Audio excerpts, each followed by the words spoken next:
जय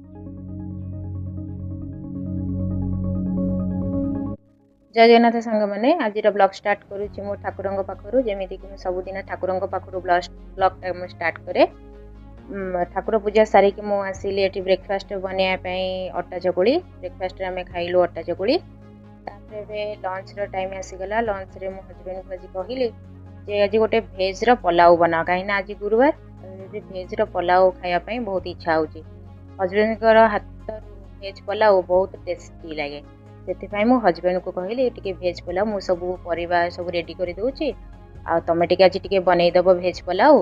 हजबैंड कहले हाँ दियो तुम सब काटी कुटी सब रेडी कर दियो मु सब बनईदेवी भेज पुलाव।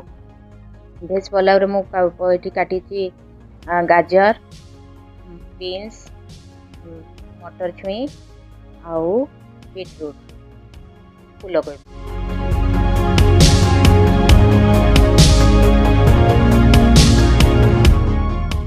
ये देखु भेज पुलाव हजबैंड करदेले रेडी। तापर भेज पुलाव संग कौन करवा मामा को पचारि भेज पुलाव संगे मामा आपन कौन खाइबे ना आज कोबीर आलूर गोटे तरकारी बना से मुझे ताले जदि पुलाव बनइल ताहले गोटे कोबीर तरकारी टिके बनई दियो। हजबैंड कहला हो दियो तुम काटी कुटी रेडी कर दियो मु बनई दउची। हजबैंड ये बनई देले फूलकोबीर आलूर गोटे तरकारी।